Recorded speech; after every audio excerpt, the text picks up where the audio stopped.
Hi, I'm Ravewood, and today we've got some exciting new info. So it is Thanksgiving today. I just got a message saying to be careful in the swamps because there's a new monster, so I popped in and checked out the changelog here, and we've got some new swamp music, which is cool, and some other fixes. But they added a new armor set, which we're going to check out later, and something stirs in the swamps. They added a new monster to the swamps. So let's get in there and check it out. Alright, we're here at my favorite hunting ground, and that is of course the coal farm. Because there's just so many places to teleport from around here, it's a great place to run around and fight stuff at. Oh, there's one right there. You can see the stump and then the legs just pop up out of the ground. The whole body twists and rotates upside down. I mean, this thing is really cool. Alright, the new creature is called an Abomination, and it's actually hidden on screen right now. They start off looking in a hidden, mostly underground way, and this one's actually submerged on the screen, so we'll get a better view of it later so we can see what it looks like. But it looks a lot like a stump, and then it's going to rear up out of the ground in a moment. But first, I want to show you what happens when you try and sneak up on it. And I think that this is actually a bug, because it doesn't work the way that the rest of the Valheim mobs do. Normally, a mob has to catch you before it starts reacting. But see, that eye was still closed, and it started coming up out of the ground. So it catches you automatically.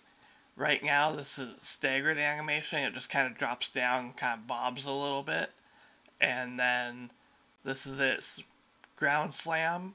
It's got a pretty good knockback to it, so it's going to knock you back out of your weapons range, which is problematic for fighting it.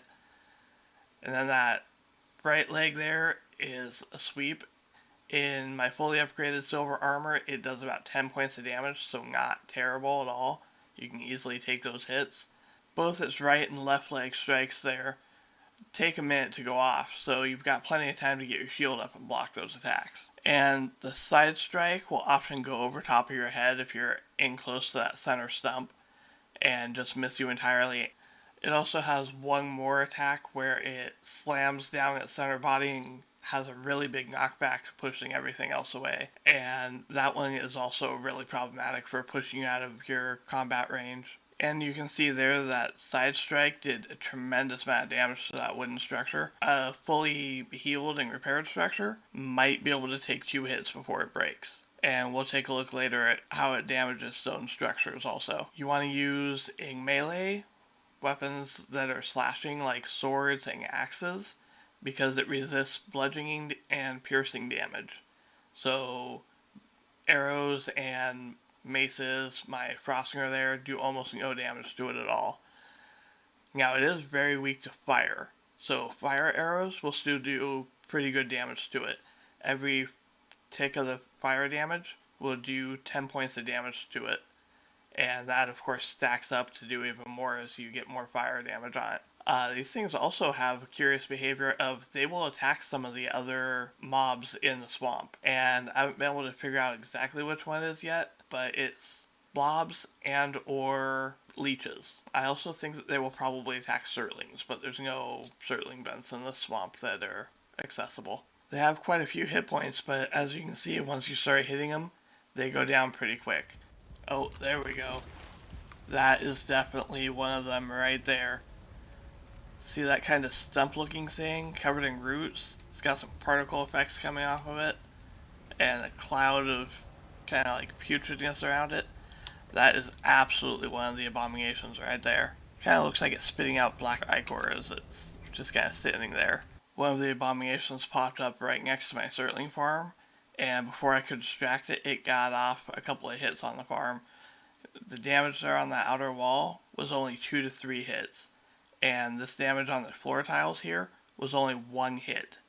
So they're going to take down stone structures pretty quickly. You shouldn't have too much trouble taking out these guys if you're in upgraded iron armor with a shield and axe. It's great to see a troll level creature added to the swamps, and I can't wait to see what we can craft up out of this stuff. Okay, for building stuff, there was the root harness. This looks like a chest plate. Armor 8. Ooh, resistance versus piercing, weak versus fire. Interesting. And there's a set effect. Nice, we haven't seen these for a while. Ancient roots help you focus your bow skill. Bows plus 15. Well, that's nice. That is great. That makes this archer-based armor. So only the chestplate gives you the resistance versus piercing, not the legs too. And let's see about the root mask. Resistance versus poison. Cool. Okay, so you just take 10 roots each just to craft. That means I will be able to make a full set, but I am not upgrading this very much. Alright, let's see how this stuff looks when we put it on. This reminds me quite a bit of the Forsaken armor from Skyrim, even though it's much more covering than most of that was. I think this would probably go really well with the Lox cloak, too.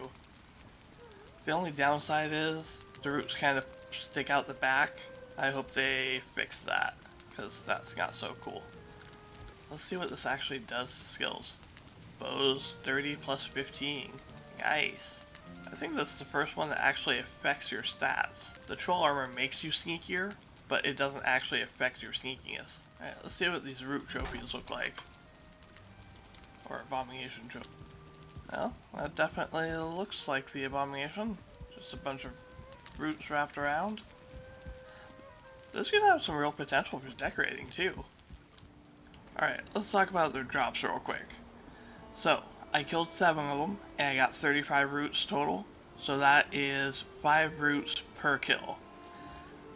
To make and fully upgrade the root armor, needs 66 roots.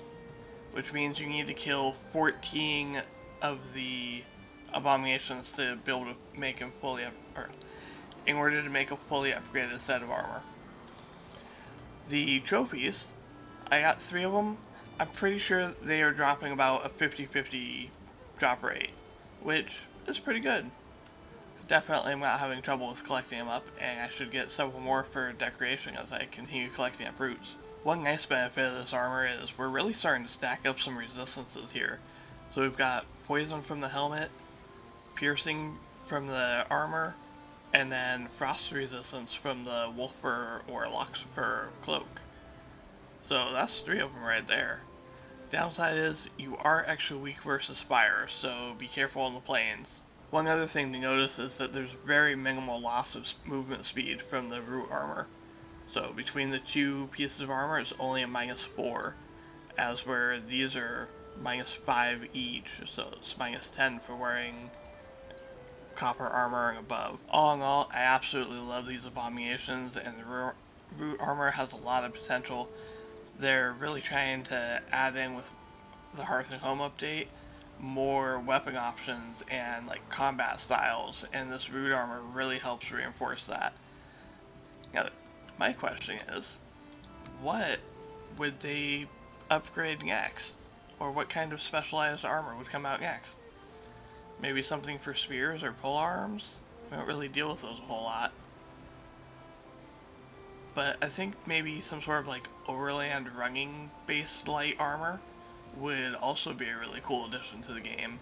What do you guys think should be added next? Leave your ideas down in the comment section. I'd love to hear about them. In the meantime though, that is all the time that we have for today. I will absolutely be hunting more of these abominations in my Let's Play series called Raveheim, and stop by and check it out. But until I see you next time, have fun gaming, and goodbye.